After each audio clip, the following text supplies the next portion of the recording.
aqui, né? Luiz Paulo, Andresa, Cláudia, Vânia, Bia, Gilda. A gente está começando esse segundo módulo, que vai ser coordenado por mim. A gente vai trabalhar, né, são 4 dias, 4 encontros, e a gente vai trabalhar hoje, no primeiro encontro, as 5 lições sobre psicanálise. Depois, na terça-feira que vem, os 3 ensaios sobre a teoria da sexualidade. No terceiro encontro, a pulsão e seus destinos.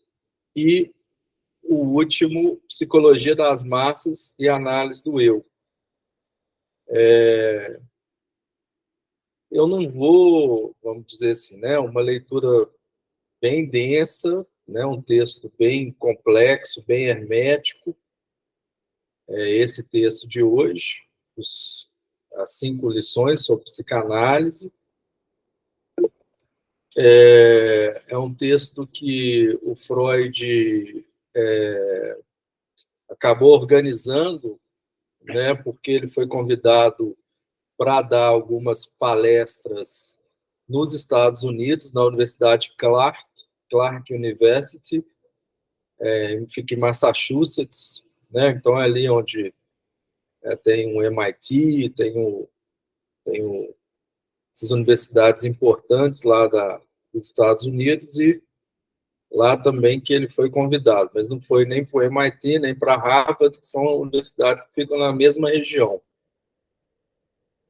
E quem convidou o Freud para dar essa palestra foi o Stewart Hall, que é um psicólogo, um pedagogo, que era o reitor da universidade na época.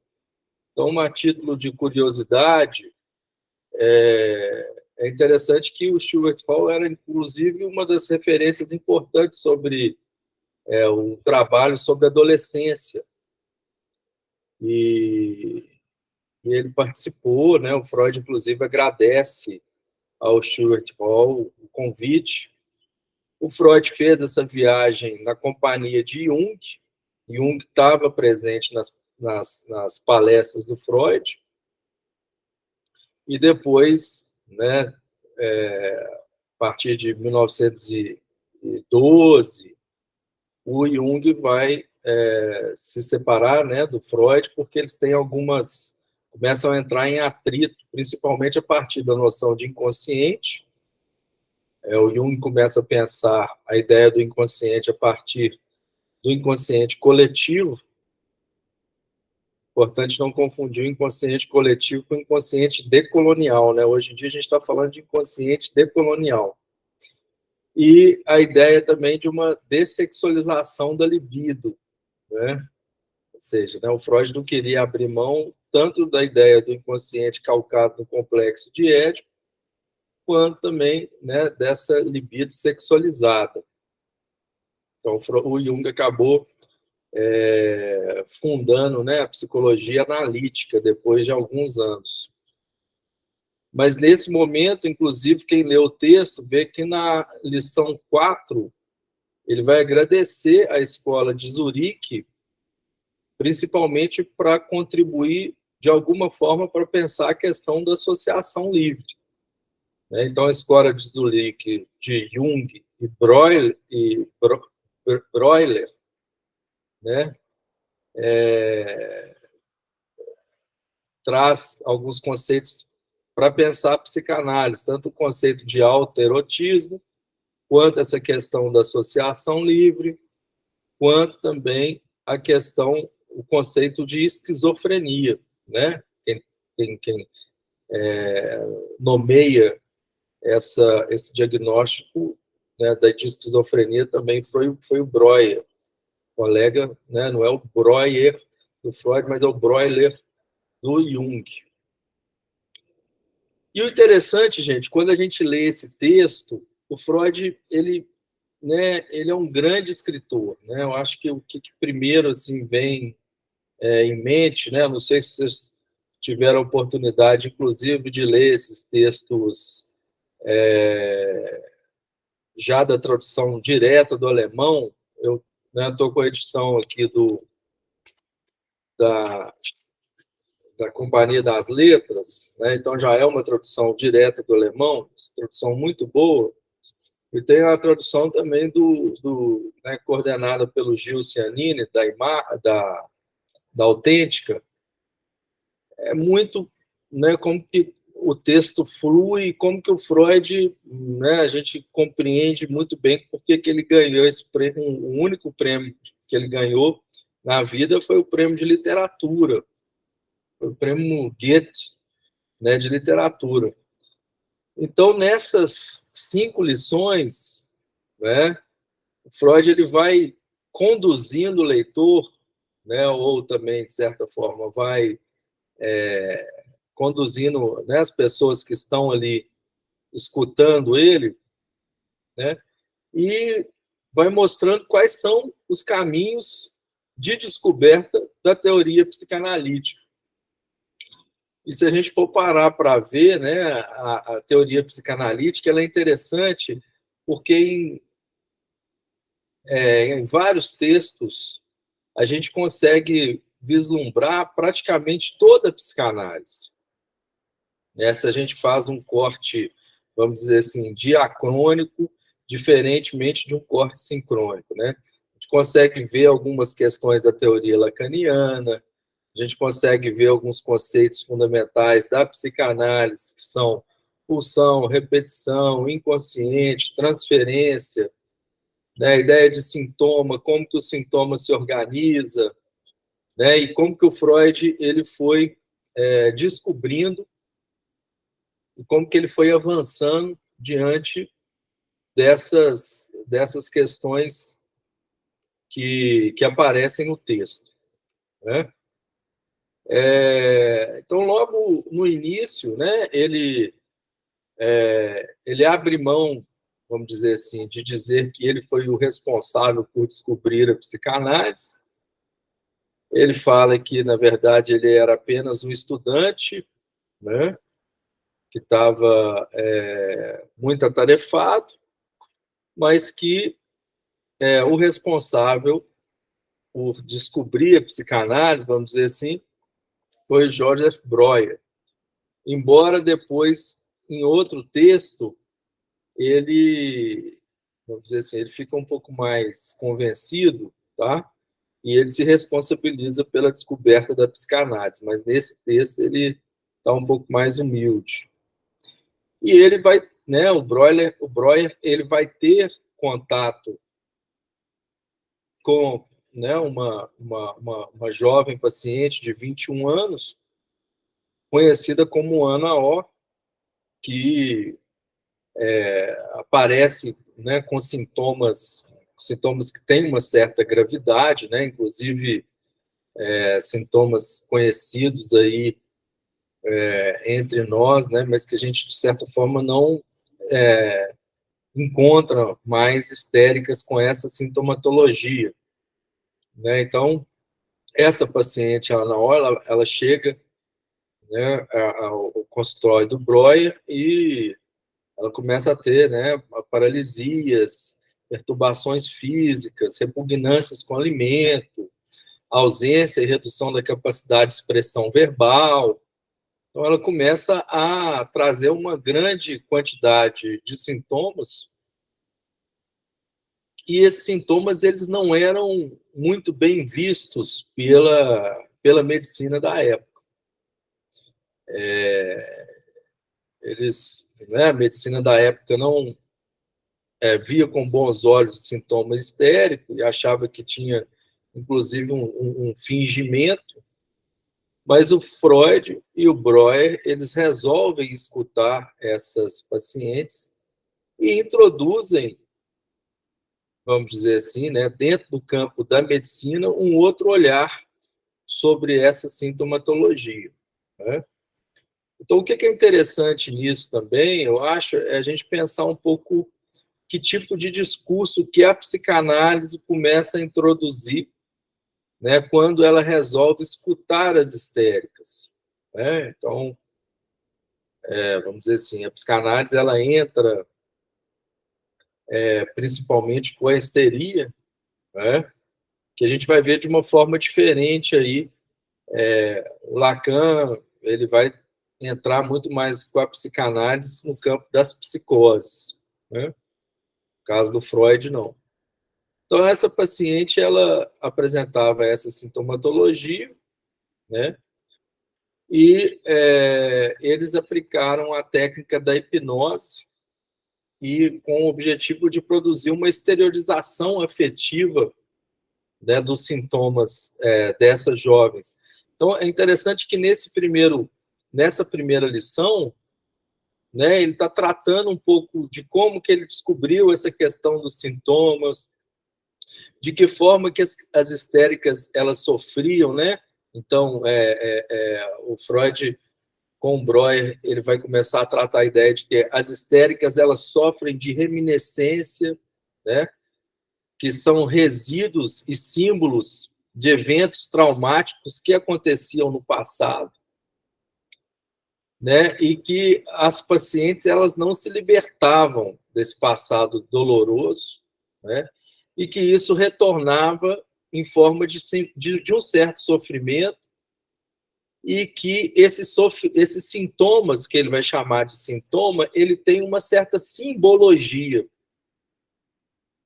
Então, como que o Freud vai conduzindo isso para o leitor, né? No primeiro momento, a gente tem uma forma de sofrimento, depois esse tipo de sofrimento ele ocorre em decorrência de um evento traumático, e ele tem uma lógica de uma simbologia, ou seja, né, a gente pode começar a pensar também nessa perspectiva de que existe, né, uma dimensão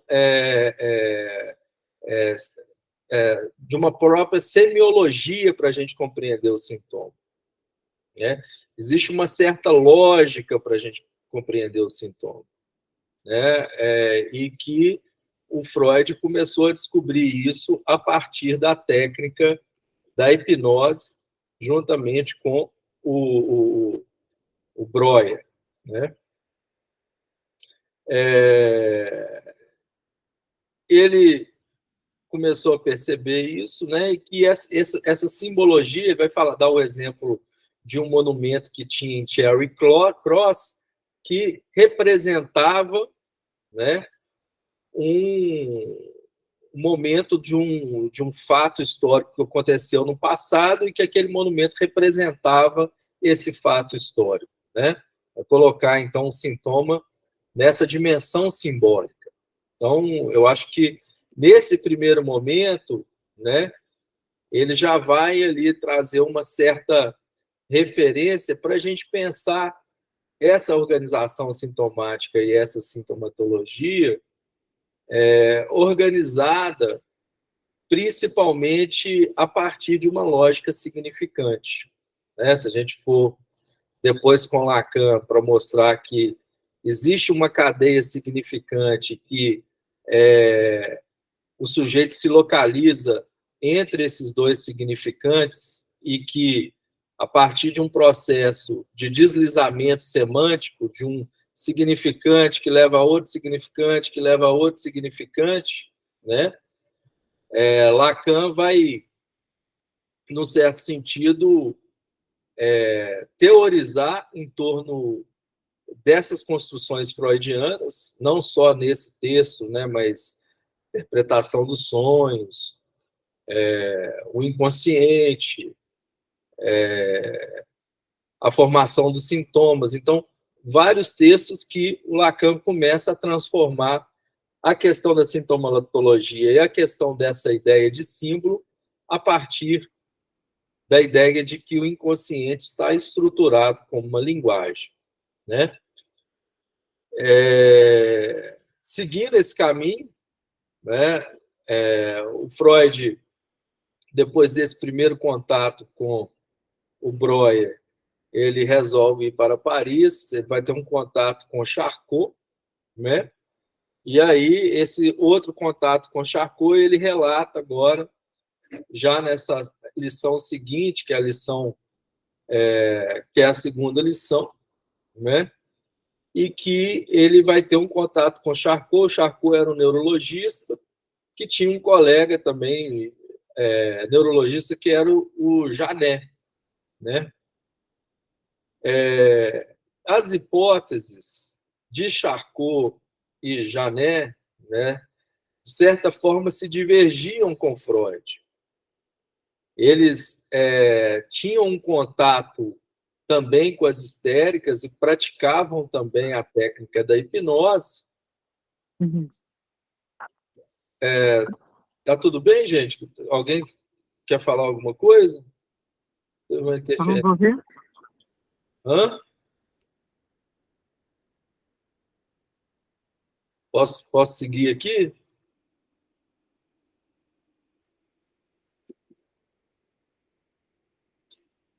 Alguém quer falar alguma coisa, gente? Não? Vamos lá? Então, o Janet e o Freud eles começaram a se divergir, porque, segundo o Janet, né, as formas de sofrimento presentes na histeria é uma forma de alteração degenerativa do sistema nervoso que se manifesta por uma fraqueza congênita da síntese psíquica. Ou seja, ele está pensando nas questões relacionadas à etiologia, né? A etiologia, essa palavra ela diz da origem dos sintomas, muito mais as questões genéticas, tá? E também orgânicas. E o Freud, de certa forma, ele não vai concordar com o Janet, nem com o Charcot, embora, né, também seja um neurologista, porque ele vai falar que, no caso da Ana O, que tinha uma sintomatologia, né, grave de sofrimento psíquico, ela não tinha nenhuma parte cognitiva ameaçada, né? Tanto que quando ela esqueceu o alemão, ela começou a falar inglês, tá? Então, o Freud ele não pensava que os sintomas histéricos teriam a sua origem numa questão degenerativa, né? Eu acho que esse debate, embora tenha sido aí, datado a partir, né, dos anos 10 do século XX, ele ainda retorna de alguma forma, né? Principalmente se a gente for pensar um pouco sobre as questões relacionadas à neurociência, né? A uma certa análise que ocorre do campo do cérebro, né?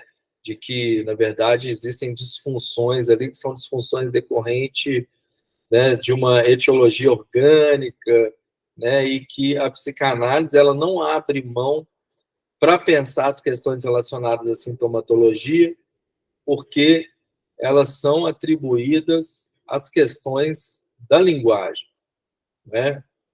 Principalmente a psicanálise lacaniana, ela aposta nessa hipótese, né, de que o tratamento, se a gente for fazer um tratamento de sujeitos autistas, de sujeitos esquizofrênicos, de sujeitos deprimidos, a gente não vai pensar numa etiologia orgânica, numa etiologia degenerativa, mas o nosso tratamento e a nossa ferramenta é o uso da linguagem, né?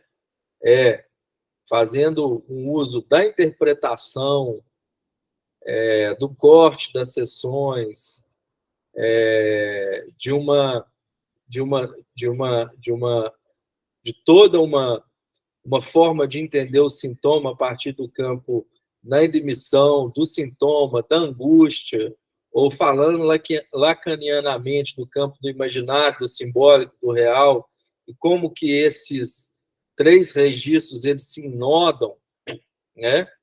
A nossa perspectiva de entender o sofrimento psíquico diz dessas formas de enodamento entre esses três registros que se estabelecem a partir do campo da linguagem, né?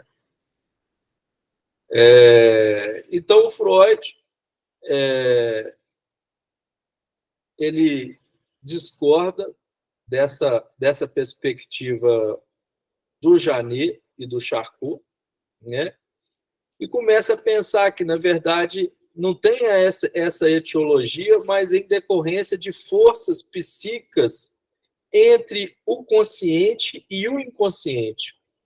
Ou seja, teriam dois registros ali, o consciente e o inconsciente, a gente já vai trazer a ideia de inconsciente, e de forças que, de certa forma, não conseguem se coadunar, né? Não conseguem se dialogar, vamos dizer assim, de ter uma interseção, né?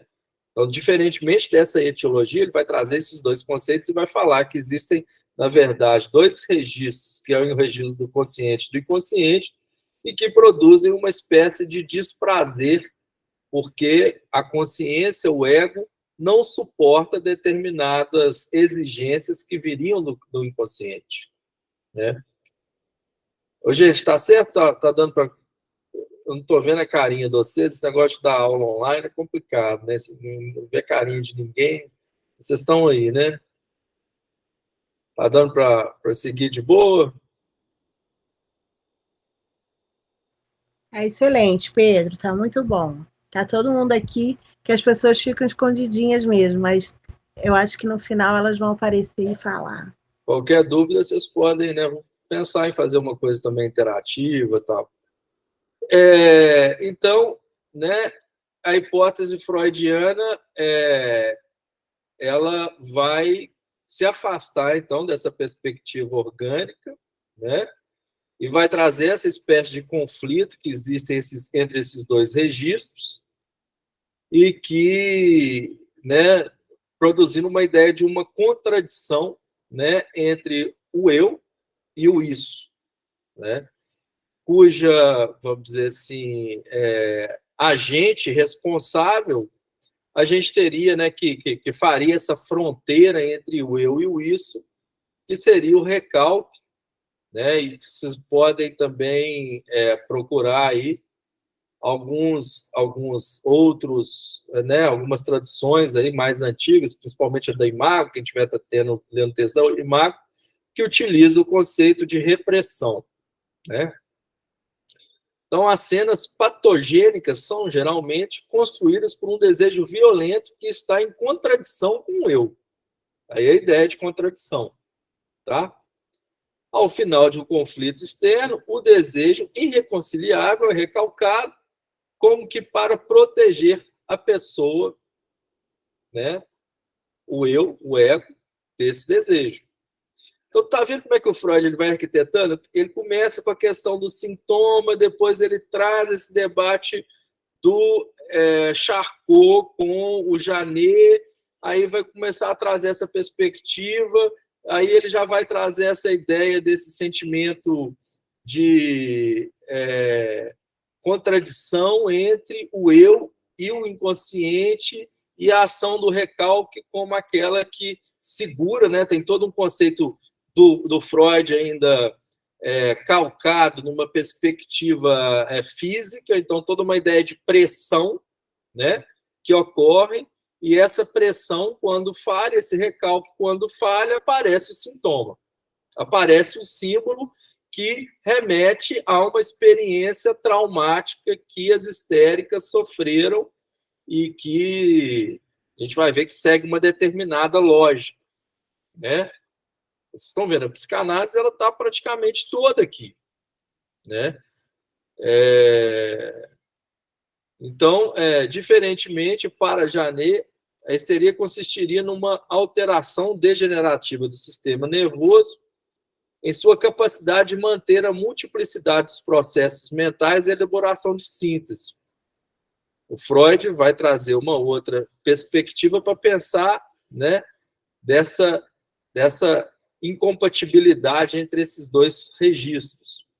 E o sofrimento, então, para o Freud seria esse conflito psíquico, né, essa divisão que o sujeito sofre, né, e que o Lacan vai chamar, por exemplo, de sujeito barrado, né? Vai colocar o S de A barrado, né? Isso aí seria, por exemplo, um registro no campo da neurose. Por isso que ele vai colocar o matema S de A barrado a barra, aí, nesse sentido, tem a dimensão do recalque. O Lacan, quando ele procura fazer um trabalho, né, no campo da matemática, né, com os matemas, né, ele procura uma formalização mais radical, vamos dizer assim, né, utilizando dos matemas como uma forma mais pura de propor aquilo que ele vai chamar do retorno a Freud, né? Então, nesse sentido, é interessante a gente pensar que o Freud abriu, né, vários caminhos, né? E o Lacan, quando ele propõe a ideia, né, não, né, eu sou freudiano, cabe a vocês serem lacanianos, né? Ele vai trazer essa ideia, né? Assim, vamos retornar ao texto de Freud. Inclusive, esse debate sobre o Lacan com Freud, dessa ideia de retorno a Freud, está, inclusive, num texto que o Foucault publicou a partir de uma conferência que ele deu, que seria a ideia, o que é um autor, né? E que nessas conferências, o que é um autor, o Lacan estava presente e ele mesmo falou, não, mas eu tenho a ideia de pensar, né, a ideia de autor com a ideia do retorno à obra, né? E aí, porque eu proponho a ideia do retorno a Freud, né? É aí que a gente pode pensar essa ideia de S de A barrado, né? A barra, então, seria a barra do recalque, né? O Lacan vai utilizar, vamos dizer assim, as últimas consequências dessa ideia da questão da linguagem, logo no primeiro texto dos escritos, né, o discurso de Roma, função e campo da linguagem, para pensar essa questão relacionada à primazia do significante, né, de que o significante você consegue ir, de certa forma, a partir, né, da interpretação, da escansão, você consegue ir, né, chegando à origem do sintoma e à origem do trauma, né? Então, né, para o Freud, o objetivo, portanto, é trazer o que está reprimido para o domínio da consciência, encontrar uma solução melhor para o conflito que deu origem ao recalcado. Às vezes, o paciente aceita parcialmente ou totalmente, né? Mas, às vezes, o paciente não aceita, né? Aí a gente já vai caminhando, então, né? Essa segunda lição, então, ele vai abrir, então, para essa divergência com relação ao Charcot e ao Janet, né? E ele vai entrar nessa terceira lição, entrando exatamente nessa proposta de pensar uma certa técnica para utilizar com relação a essa lógica, né, de que existe no campo sintomático que seria, né, uma espécie de formação do inconsciente, né? Inclusive, o próprio Lacan, ele tem um seminário, que é o seminário 5, que tem esse título, né? As formações do inconsciente. E quais seriam as formações do inconsciente? O Freud vai trazer o xiste, os atos falhos e os sonhos, né? Então, toda essa ideia de sintomatologia, né, e dessa ideia de conflito vão aparecer principalmente a partir das formações do inconsciente, que, segundo o Freud, esse inconsciente que ele está tratando obedecem a um certo determinismo psíquico, tá? Então, toda a noção de determinismo psíquico presente na teoria freudiana deve-se, né, principalmente a herança que ele vai ter da escola de Zurique, de Breuer, tá? E Jung, né, como eu estava falando, que tomam a definição, né, de que um grupo de elementos ideacionais interdependentes catequizados de energia psíquica, né? Ou seja, a ideia de que essa noção de determinismo psíquico é que existe uma associação de que um sintoma leva a um significado, que leva a outro significado, que leva a outro significado, que leva à questão do trauma, né? Toda a noção de um significante que leva a um outro significante, que leva a um outro significante, já está em jogo aqui na teoria psicanalítica, né? E que a metodologia utilizada para pensar esse determinismo psíquico, que a escola de Zurique já utilizava, e que, na verdade, vai ser adotado pelo Freud, é a noção de associação livre, né? Então, você vê, gente, principalmente aqui no campo das artes, né, que a gente também debate aqui no grupo, né, é interessante no campo das artes plásticas, né, que a gente teria o surrealismo, o dadaísmo, que trata da arte, né, de expressões imagéticas a partir da ideia dessa livre associação, tem a herança aqui nessa passagem. Olha que interessante, né? Então, Jung, a escola de Zurique levou para o Freud, que depois alimentou uma forma de pensar também o dadaísmo e o surrealismo, essa associação livre, né? Que envolve essa ideia do determinismo psíquico. Pelo princípio do determinismo psíquico, tudo está interligado. Assim, uma ideia que se apresenta à mente do paciente, em vez daquela que estava tentando recordar, é em si um sintoma de repressão. É o substituto novo, artificial e efêmero da coisa reprimida, e que se assemelha tanto menos quanto maior for a deformação sob a influência da resistência, né? Por isso que o Freud convocava as pessoas para associar livremente, né? Inclusive, era uma técnica que era, vamos dizer assim, mais utilizada entre os psicanalistas freudianos e pós-freudianos. Hoje em dia, eu, na verdade, nunca vi nenhum psicanalista que chega para a pessoa e fala assim, fale o que vier na sua cabeça. Alguém já teve o privilégio de encontrar um psicanalista assim? Eu nunca encontrei, né? Nem sei se existe ainda, né? Mas essa ideia da associação livre vem dessa herança da escola de Zurique. E que, né, se a gente tiver um contato com as manifestações dos sonhos, dos lapsos e dos xistes, a gente vai ter um encontro, vamos dizer assim, mais direto. E dos sintomas, a gente vai ser mais capaz de interpretar o paciente, né? Daí toda essa ideia do Freud, né, que ele vai trazer, né, que, na verdade, os sonhos, os sintomas, eles obedecem uma lógica, né, que é a lógica de condensação e deslocamento, e que o Lacan vai levar para o campo da linguagem para chamar de metáfora e metonímia, né, ou seja, vai utilizar aí do recurso da linguagem para a gente pensar né, quais são os desdobramentos dessa formação inconsciente. Vamos pegar, por exemplo, um caso específico, né? Vamos pegar o caso do pequeno Hans, né?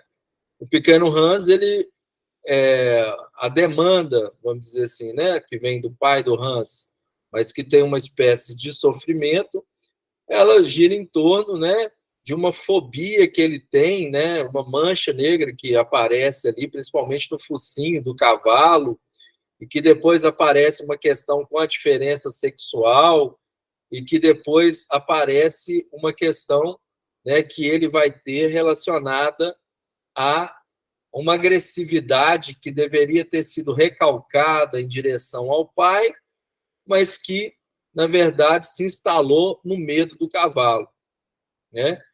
Então, se a gente pega primeiro a sintomatologia que Hans desenvolve, né, que é ali aquela mancha na boca do cavalo, depois, né, saber se quais os animais que têm pipi, os objetos que não têm pipi, né, mas que por trás disso, ou seja, pelo determinismo psíquico, pela uma lógica da associação, a gente chega à origem desse conflito que diz de uma lógica edípica, né? Então, o que Freud está trazendo é a ideia de que existe na formação inconsciente a formação do sintoma, dos sonhos, também, que a gente pode fazer algumas interpretações, dos atos falhos, né? E que essas formações inconscientes, elas obedecem a uma lógica de determinismo psíquico, né? Daí todo o debate de Lacan, por exemplo, para dizer, né, de que não é livre quem quer. Né? Por que Lacan diz isso? Que não é livre quem quer. Né? O único sujeito livre é o sujeito psicótico. Porque o sujeito psicótico ele não estaria preso na cadeia semântica do inconsciente. Né? No caso da psicose, o que acontece é um enxame. Não existe cadeia significante. O que existe é um enxame de significantes que não fazem cadeia. Né? Então, ele vai falar que, na verdade, o único sujeito livre é o psicótico, né? Porque, no caso do neurótico, a gente está preso a uma cadeia significante, a gente está preso a uma certa lógica, né, que determina, né, uma certa, uma certa, vamos dizer assim, é, trilha, né, de que nos atravessa, né, que seria a linguagem. A linguagem nos atravessa, por isso que, né, a ideia de que o inconsciente ele é estruturado pela linguagem e essa é a dimensão simbólica, né? Se a gente isso é a parte simbólica, né, do inconsciente, não é a parte imaginária, isso é o inconsciente simbólico, né? Que o Lacan vai chamar também mais tarde. Né? Então, seguindo essas argumentações de Freud, né, ele vai tratar da ideia de que, né, dois outros processos levam ao mesmo objetivo, a interpretação dos sonhos e os lapsos da linguagem. Então, é por isso que ele vai falar que a via régia para o acesso ao inconsciente é os sonhos. É os sonhos, são os sintomas. Né? Quem trabalha com criança, pede a criança para fazer um desenho, faça uma análise cuidadosa daquele desenho. Você vai ver também, o desenho é uma forma de formação onírica, né? Quem está atendendo adultos, analise os sonhos desses adultos. Pegue os significantes, né, que a gente vai chamar de palavra plena e palavra vazia das falas dos adultos. Tragam esses significantes ali, né, e pontuem esses significantes, vocês vão ver que como é que o sujeito começa a associar sem ele ver que está associando. Você pode dizer, por exemplo, mas, né, fale um pouco da sua relação com seu pai, ele vai falar, né, e aí você vai produzir uma relação, né, de cadeia significante ali, onde o sujeito vai deslizando e vai chegando a alguns pontos ali que são cruciais, né, na determinação psíquica do inconsciente desse sujeito.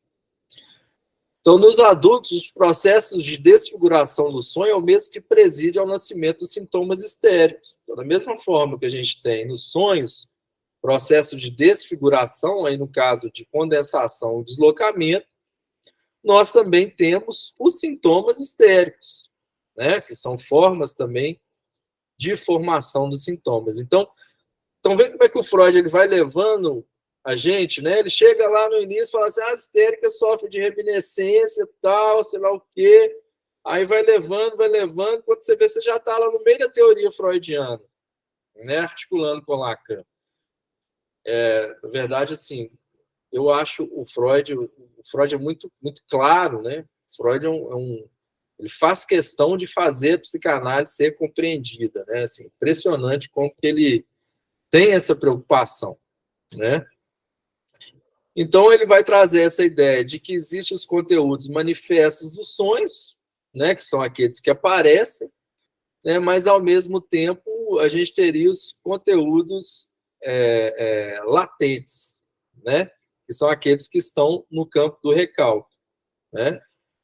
Aí, essa ideia, né, que o Lacan vai trazer, que um significante não necessariamente tem um significado, né? Quando eu digo para você, né, aquele velho exemplo, eu digo manga, você não sabe se eu estou falando manga de camisa, né, ou pé de manga, né? Ou seja, de que o significante, a palavra falada, ela está desarticulada da imagem da palavra, tá? O significante é o som da palavra e o significado é a imagem da palavra.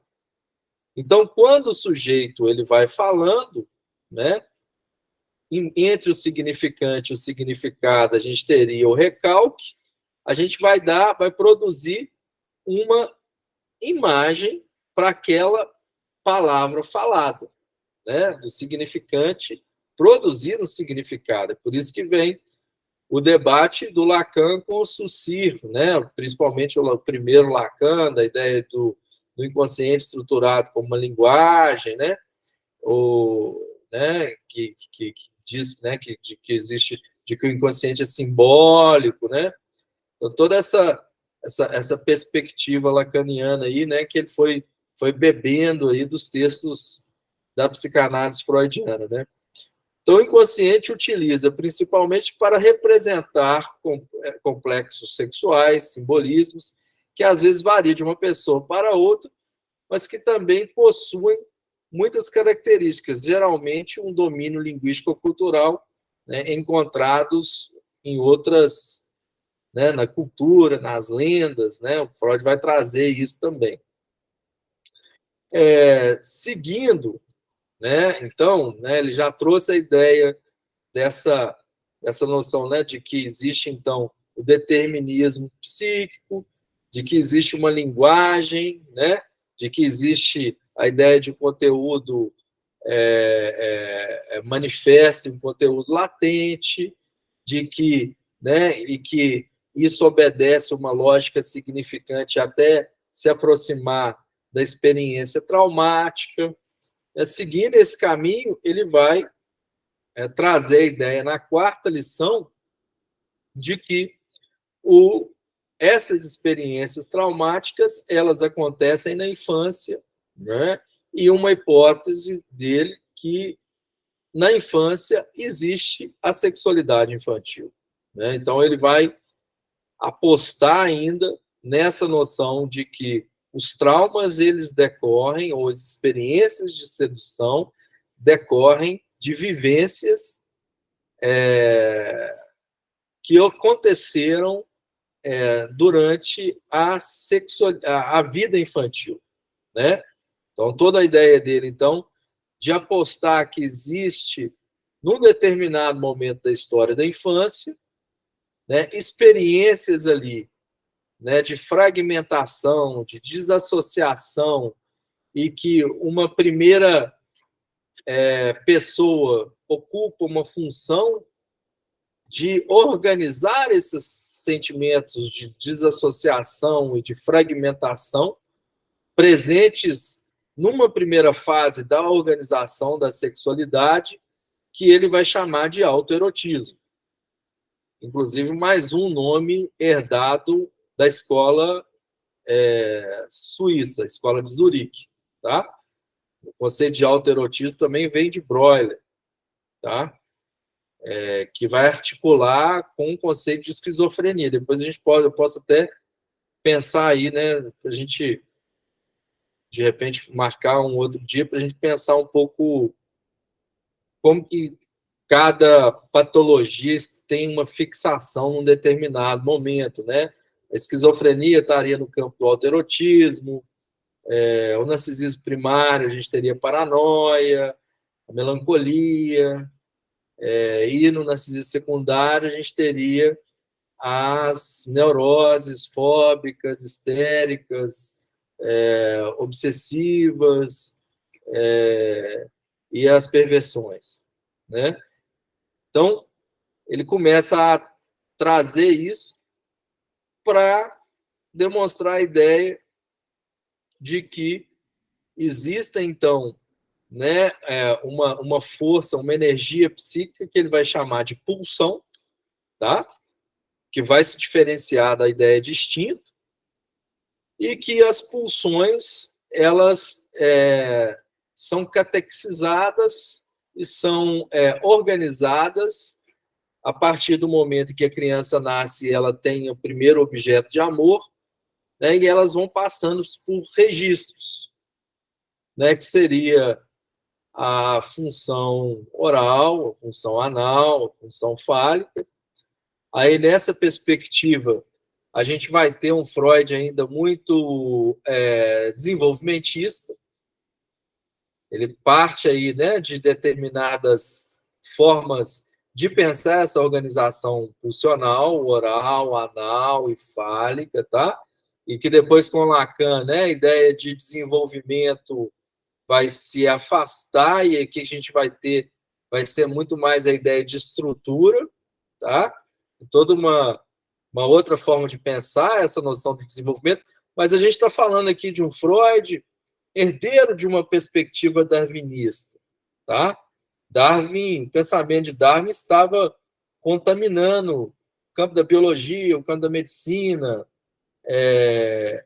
a própria educação, né? Piaget também parte de uma perspectiva darwinista. Se a gente for pensar como que o Piaget pensa nas questões dos período sensório-motor, período pré-operatório, período operatório, operatório concreto, também parte dessa perspectiva desenvolvimentista. E aqui também a gente tem o Freud herdeiro do pensamento de Darwin, né?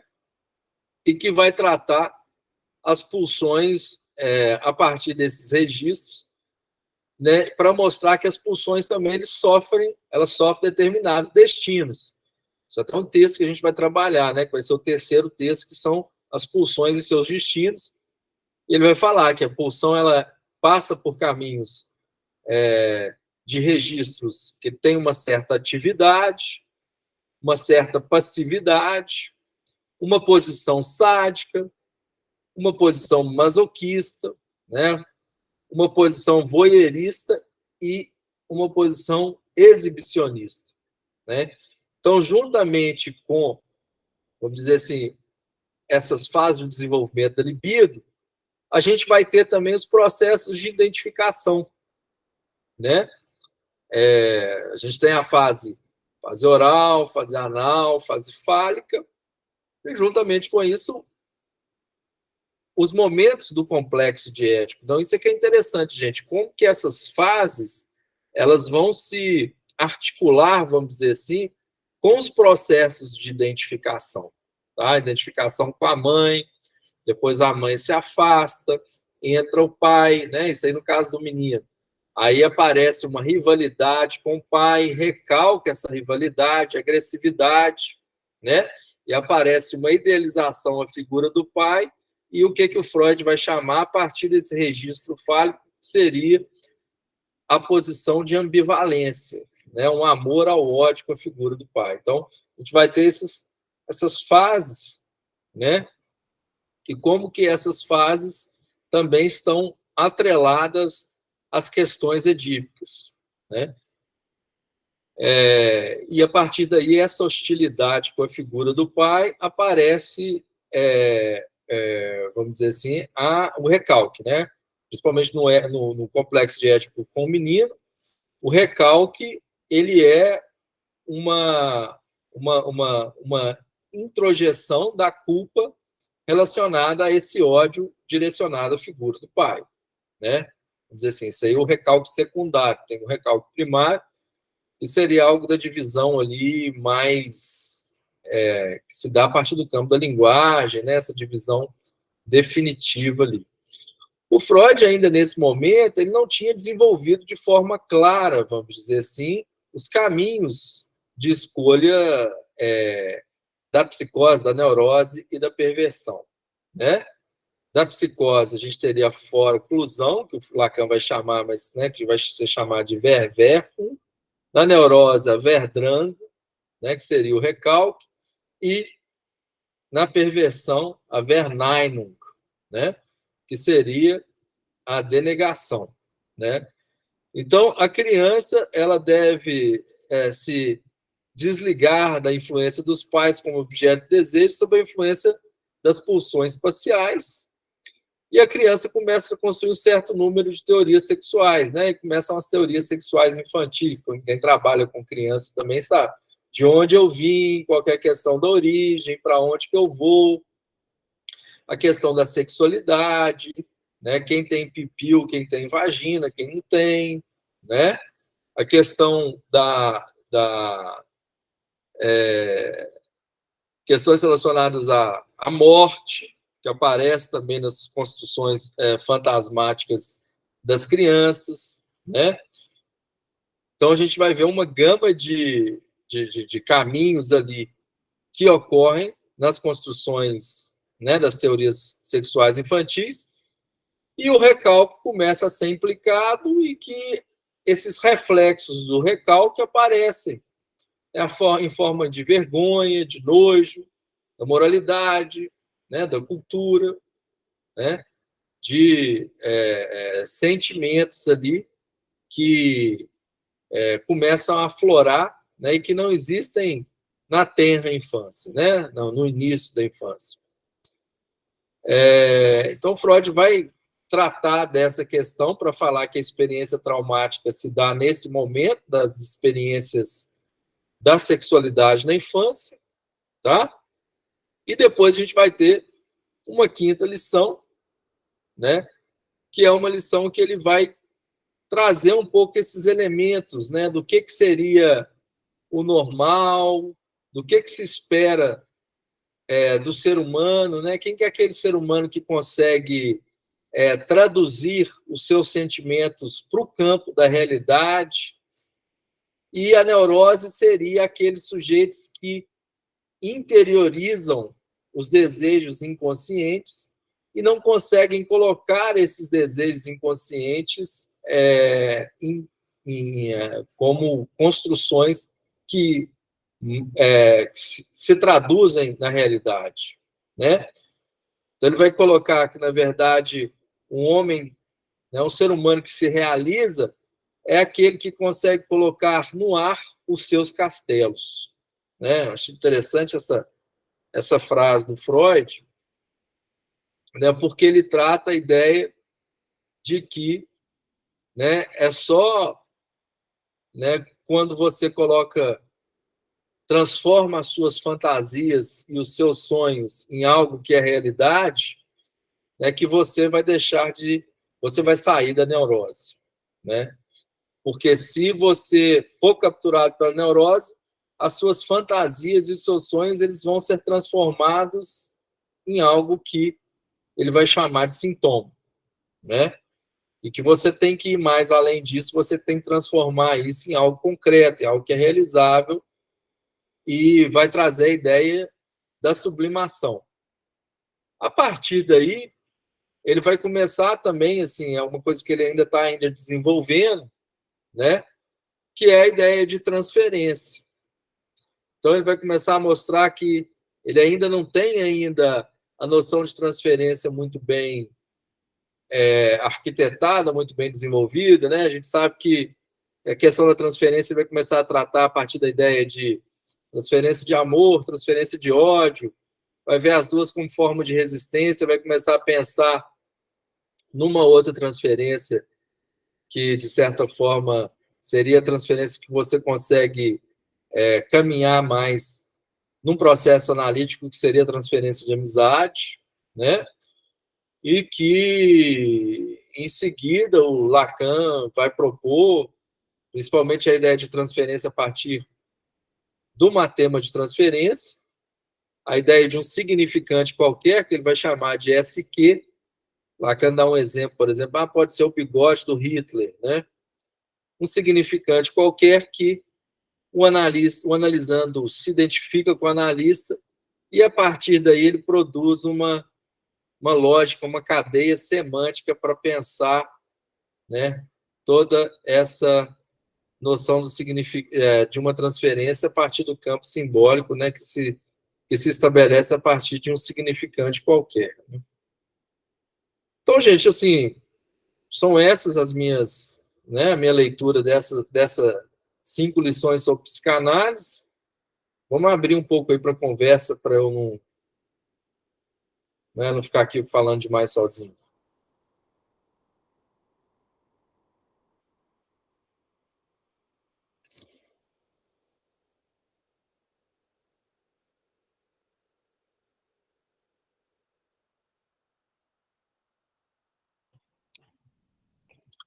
Ô, Gildo, eu acho que seu áudio está... Estava fechado aqui. Você fez, né, uma travessia interessante mesmo nessas 5 lições, né?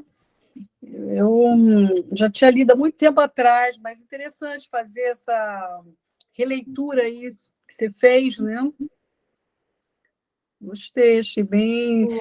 Eu fiquei, Pedro, assim, se você pudesse falar um pouco mais, né, do caso Hans que você trouxe, assim, meio en passant, para pensar a questão da fobia, né? E hoje eu escuto muito, assim, na clínica tem muito essa questão mesmo, né, da síndrome do pânico, essa angústia avassaladora que a gente está vivendo, até com todos esses acontecimentos aí. Eu tenho escutado, sabe, assim, muita... Eu acho que depois da pandemia, né, teve muito esse sintoma mesmo, fóbico, né? Mas se puder falar um pouco mais...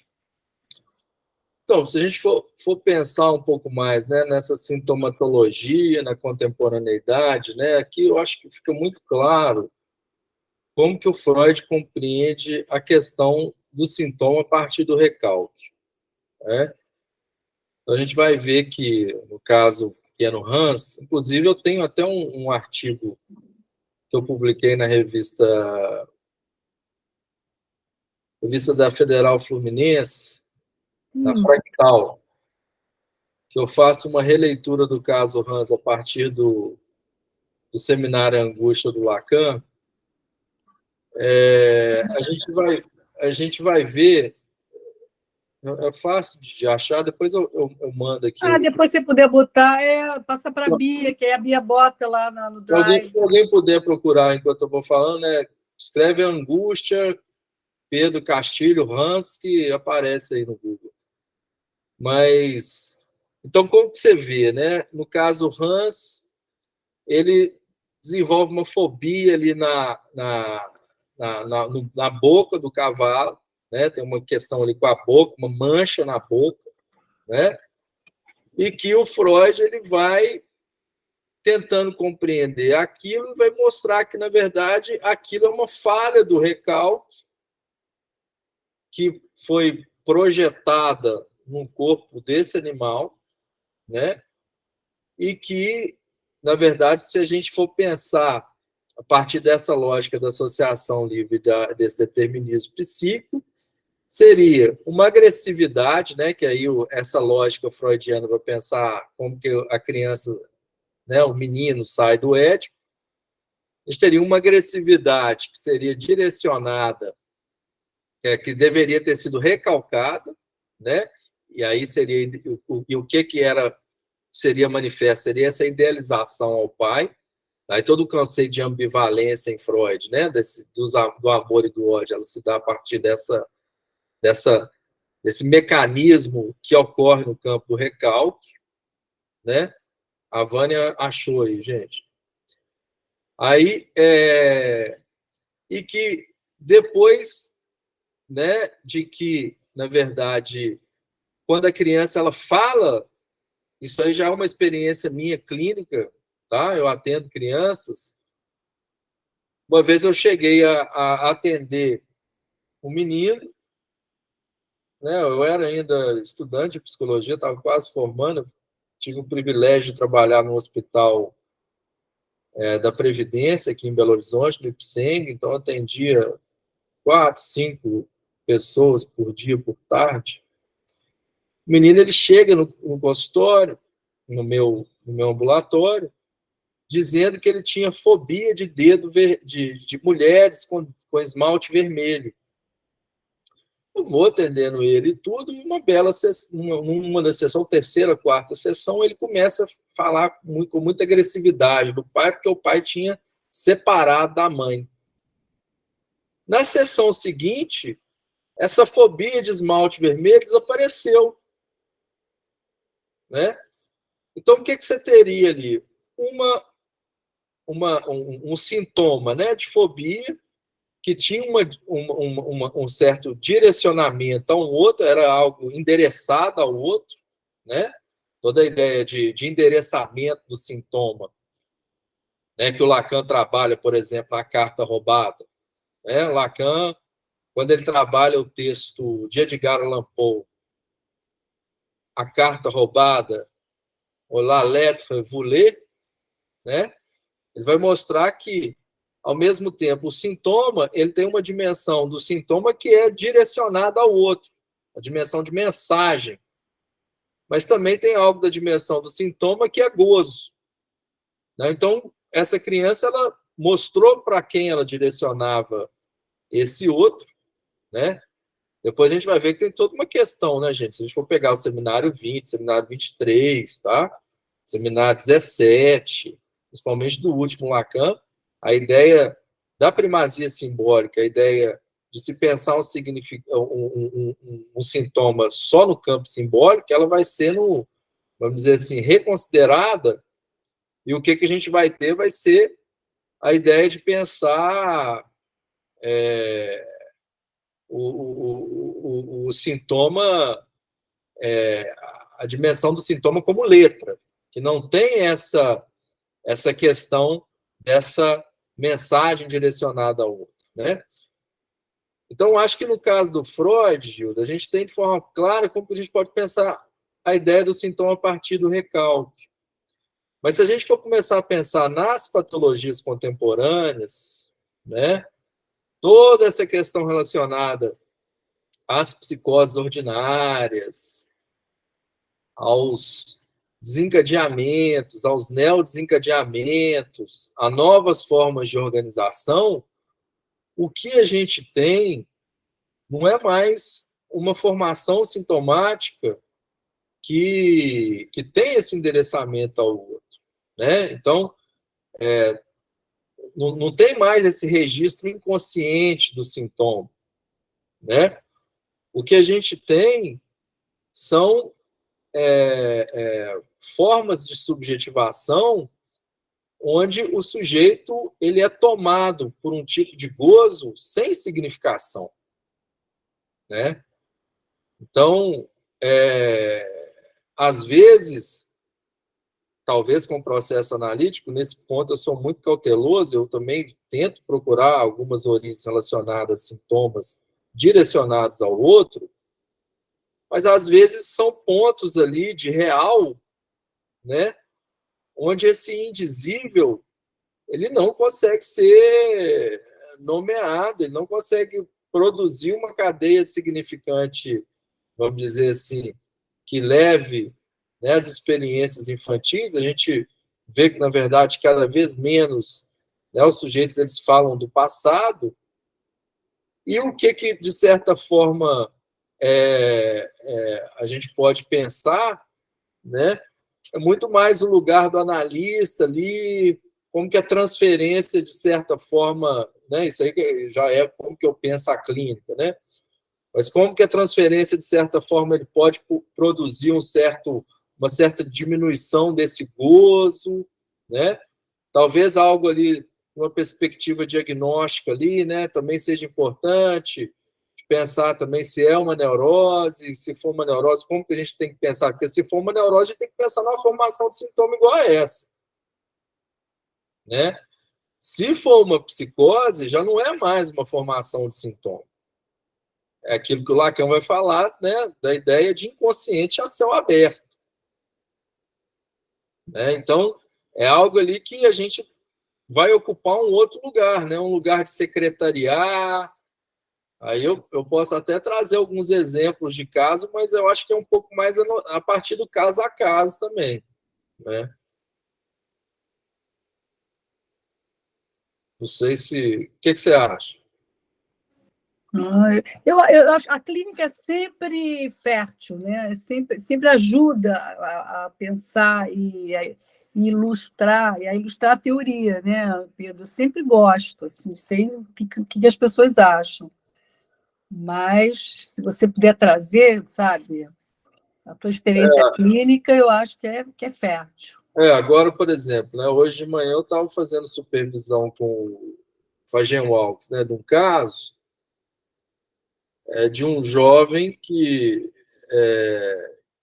por exemplo, sempre quando ele é tomado, né, por um processo assim, que ele tem um certo desafio, mudança de emprego, ele entra num quadro associativo muito grande, assim, delirante, de achar que ele vai ser demitido, né?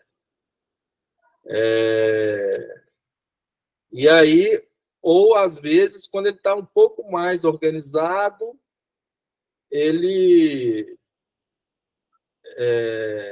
entra num processo de mania muito acelerado de que ele vai trabalhar, que ele vai trabalhar, que ele vai trabalhar. Então, você vê ali um movimento pendular dele, né? Eu acho que ali entre ou uma posição de dejeto ou então uma posição de mania, né? Então, assim, eu acho que é importante a gente ver como que cada sujeito funciona, né? E que quando ele entra nessa posição de dejeto, né? Já é uma atividade delirante, assim, ele não tem um ego ali que estrutura e que vai dar uma certa segurança para ele. Ah, eu sou fulano de tal, minha vida é assim e tal, ele não dá conta de fazer isso, ele está sempre, né, vivendo sobre muitos pensamentos ali que vão além daquilo que é real, né? Daí que a gente pode pensar numa posição delirante.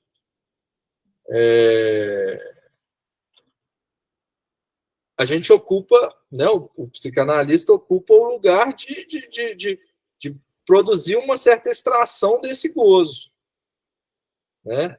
A partir de um corte, né? De tal, quando ele é tomado muito por estar disponível, você, né? Ele procurar o analista e você poder atendê-lo.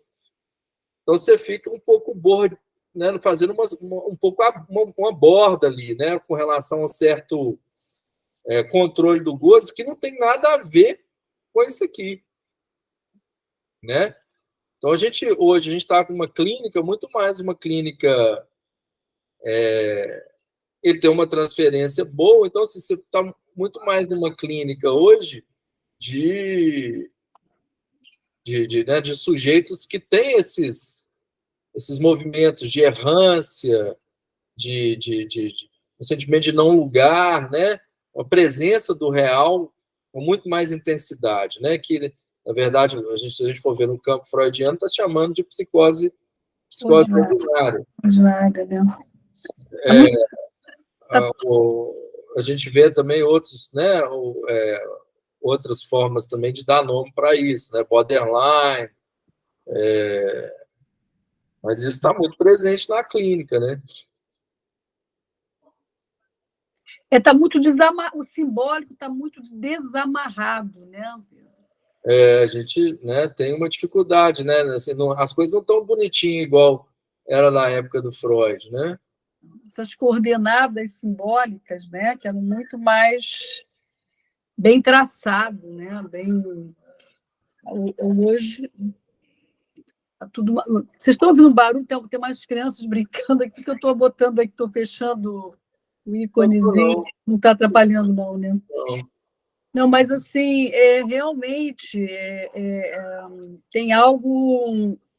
O Lacan já dizia isso mesmo, né? Já tinha uma certa previsão mesmo, né? Do que iria acontecer, né? Dessa falta aí, dessa amarração simbólica, né, Pedro? Não sei. Aí você vê uma presença muito maior, né, do corpo, né? acontecimento do corpo, né? Entra com ela. Exatamente. O aparecimento, né, as tatuagens, né? Claro que, né, cada caso, né, que a gente vai entender um pouco mais o sentido disso, né? Mas os excessos de tatuagem, a vigorexia, anorexia, bulimia, né? Fenômenos alimentares, né? Uma agitação corporal, né? Os TDAH. Então, assim, mas a gente tem que ver, né? Se é um TDAH se é uma psicose, como que aparece. É algo muito delicado e tem que ter né, uma certa capacidade ali de entender, de fazer o diagnóstico, né? Sim, com certeza. Aí. Alguém tem mais perguntas? Deixa eu ampliar aqui. Bárbara. Andresa, Bia. Alzira. Alzira, você está aí?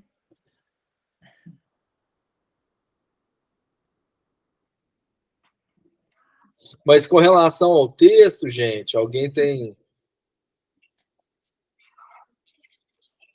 Ah, sim, pois é. A clínica também, né, que tem muita gente que está atendendo aqui, né? Sim, né? Se alguém faz perguntas, eu vou fazer mais perguntas. Essa parte que você falou aqui do dadaísmo, né? Você trouxe aqui essa questão da associação livre. Para mim foi uma novidade, sabia? Assim, não sabia dessa influência. Foi com Jung, foi isso? Eu tive que sair rapidinho, acho que eu perdi alguma coisa aqui da tua fala, Pedro. Então, o Freud, ele pegou isso, né? Isso aqui é um ouro, é um ouro. Isso aí eu que estou vendo aqui, eu que descobri. Bebeu na fonte. Mas ele pegou a ideia de associação livre. O Jung, ele fazia muitos testes, né? Psicológicos, lá, a escola dele. Então, uma desses testes era associação livre, entendeu? E é aí que, né, o surrealismo e o dada, principalmente o dadaísmo, né, que era o Dada, né, que é falar sem ter, né, muito juízo moral, muita consciência, mas falar livremente. A arte dadaísta é essa, né? Então, ela, na verdade, assim, ela não começou com a psicanálise, né? Ela começou na escola de Jung, a escola de Zurique, né? Mas eu não sabia, isso foi uma novidade, eu achei isso muito interessante. Está lá no texto do Freud. A gente passa, né? Exatamente. Por isso que é bom ficar lendo Freud, a gente descobre umas coisas. Tem sempre alguma coisa. Mas você sabe que eu costumo, na minha clínica, dizer o seguinte, que a única regra que tem na psicanálise é a associação livre. É a única, né? Porque assim, o sujeito está ali, o que caracteriza a psicanálise? O objeto é o inconsciente, e a única regra é a associação livre. O sujeito que vier na sua cabeça, você poder falar, né? Aquela bobagem que a pessoa acha que aquilo é boba. Não, aquilo pode ser muito importante na tua associação livre. E isso veio da escola de Zurique, né? E o Jung, não sabia. Ele contribuiu e depois discordou. E depois é incrível, né? Porque o Freud não gostava, inclusive, né? Da arte. Ele tinha uma coisa mesmo, com o próprio Salvador Dalí, né? Aquele dia lá da defesa da sua tese de doutorado, né? Eu falei aquela frase, né? O Dalí procurou ele, mostrou a obra dele para o Freud. Isso aí eu descobri quando eu estava visitando o museu do Freud em Londres. E o Freud disse para ele, aonde eu procuro o inconsciente e o recalcado nas outras obras, na sua eu procuro a consciência. Eu acho que ele ficou meio assustado até, né, de colocar daquela forma ali, né? Tão escancarado, inconsciente, assim. O inconsciente tem que ser descoberto, né? Tem todo um trabalho para você investigar o inconsciente, né? Diz que o Freud ele não gostava muito de Não. música, né? Diz que ele não gostava. De música também não, né? Porque a irmã dele tem uma história infantil, né? Que ele tinha que ficar quietinho porque a irmã aprendia piano, tinha alguma coisa, tinha uma história. Tinha trauma, uma coisa que se incomodava lá.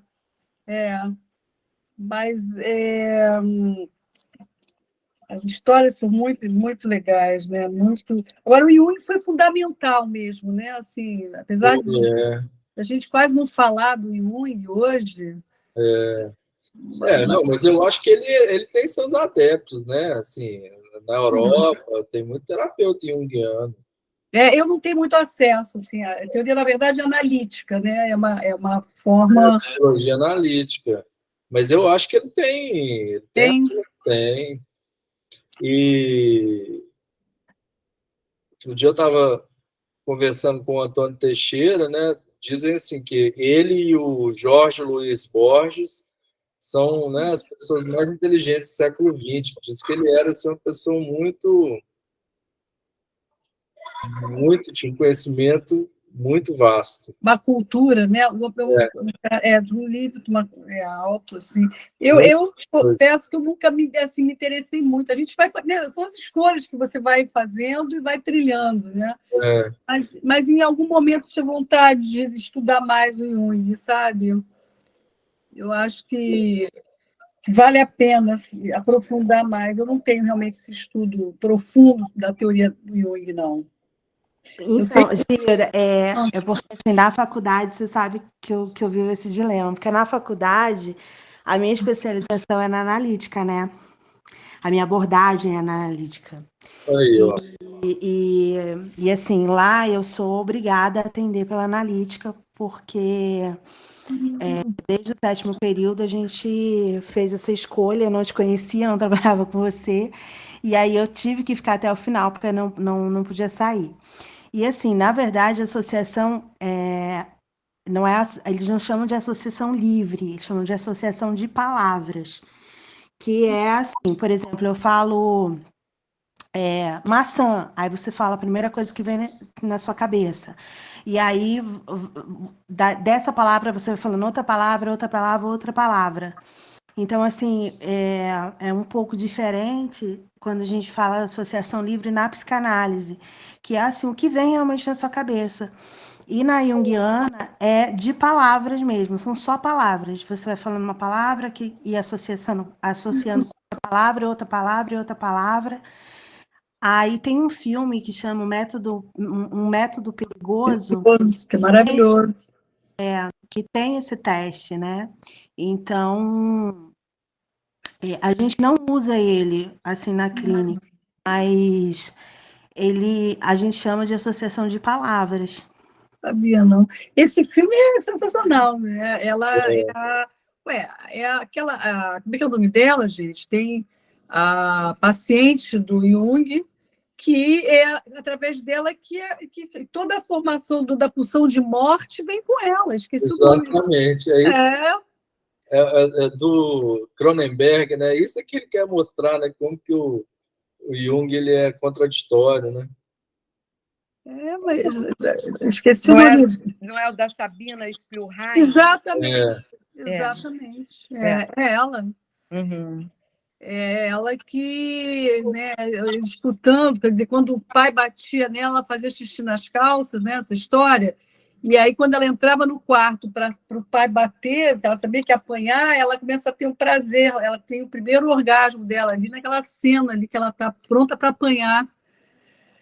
E ela mesma, ela procura o Freud e a dissertação de mestrado dela foi sobre esse tema da pulsão de morte, do lado masoquista, né, do feminino.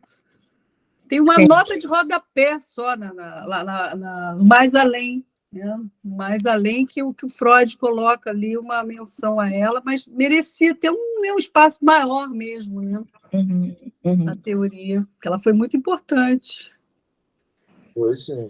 É.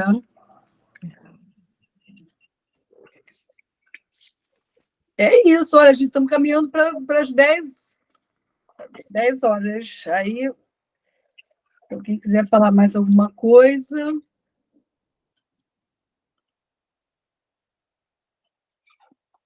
Deixa eu ver. Mais alguém, gente?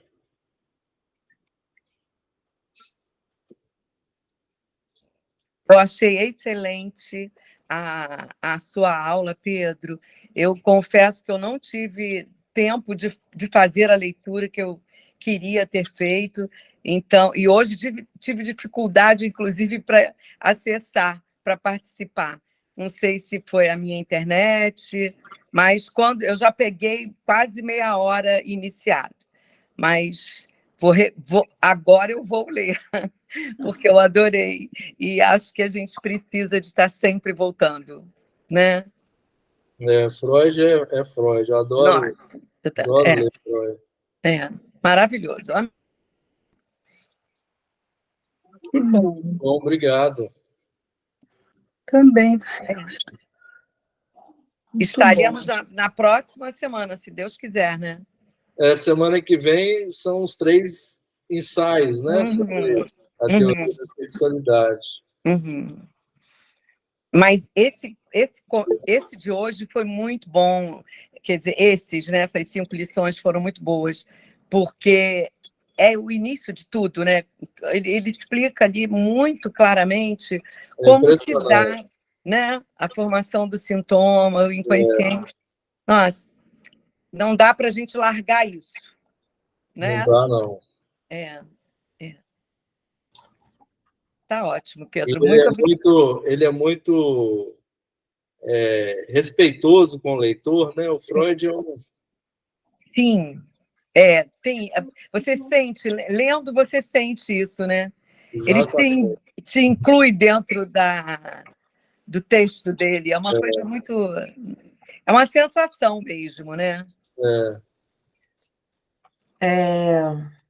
Queria tirar uma dúvida.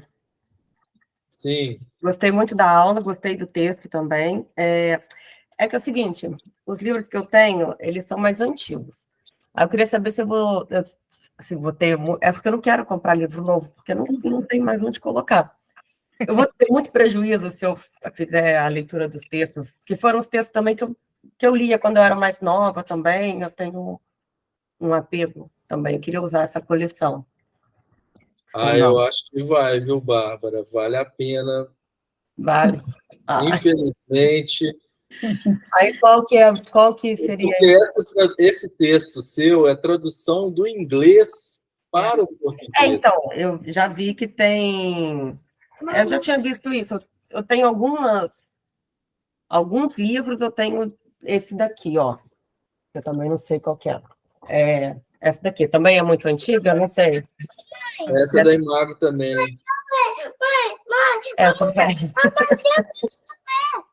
Eu já tô na minha 3ª, 4ª coleção. Porque qual que vai ser a editora, no caso, que você acha? Pode ser a da Companhia das Letras ou da Imago. Da Imago, inclusive, o coordenador é um colega meu aqui da Autêntica, Imago é da Autêntica, não é? Autêntica. A sua que é da Imago. É a dela que é da Imago. O coordenador é o Gilson. Que é maravilhoso. E é totalmente diferente, assim. Vale eu, quando eu fiz meu doutorado, eu comprei a edição argentina da Marrotô, porque não tinha aqui no Brasil. Aí eu li do espanhol, porque a gente... Também, A francesa, a argentina, que era direta, e agora só chegou agora para a gente. Direto. E faz muita diferença, né, Bárbara? Faz sim, vale a pena. Vale a pena comprar, porque são textos básicos. Os 3 ensaios para a próxima aula, né, seria bom, Bárbara, você comprar e ler. Então, aí se conseguir, né, espera um minutinho, minha filha. Ela está de férias, porque todo mundo... Ela quer participar da aula. Se conseguir adiantar, assim, quais os textos que a gente vai usar até o final, porque eu já compro tudo de uma vez. Então, eu acho, assim, você não precisa comprar a coleção inteira, porque nem foi ainda editada a coleção inteira. Compra avulso, vai comprando aos poucos. Então, são 4 livros, né? Esse de hoje, os 3 ensaios, a pulsão e seus destinos e a psicologia das massas e a análise do eu. São esses livros. Que coisa de cultura, juro. Mas vale a pena, é bem diferente. O meu também é da Imago. Esse aqui. É autêntico. Vale a pena. Tem esse aqui, ó, da autêntica, é um livro, tá vendo? As pulsões e seus destinos. Ele é bonito também. Vale a pena, sabe? É um investimento que, sabe, você não vai se arrepender. Porque a leitura é outra, completamente diferente. Não é aquela leitura, né, lenta, travada, sabe? Eu gosto, mas eu vou comprar o novo. Tá bom. Inclusive, vem o alemão, de uma página em alemão e a outra tradução, sabe? Então, assim, tem pessoas que estudam alemão só para ler Freud. Tem uma professora que foi estudar alemão. E o pessoal que está traduzindo é o Hernani, o Hernani é professor da Universidade do Pará. Hernani Chaves. Hernani Chaves, o Romero, que é aqui da UFOP, o baiano, o Paulo Eliodoro. O Eliodoro. São todos vários. De formação. Eles são da área de literatura alemã, não são nem psicanalistas. O Hernani Chaves eu acho brilhante, sabia? Assim, acho ele... É da filosofia. A filosofia, ele ali transita, né? Nossa, ele entra na psicanálise também com uma propriedade, né, Pedro? O Gilson e a Nini, né? O Gilson. Acho que o Gilson não traduz, não. Ele é coordenador, não sei se traduz, não. A tradução desse aqui das pulsões é o Eliodoro Tavares. É o Eliodoro, esse é da Bahia. Sensacional, realmente faz muita diferença.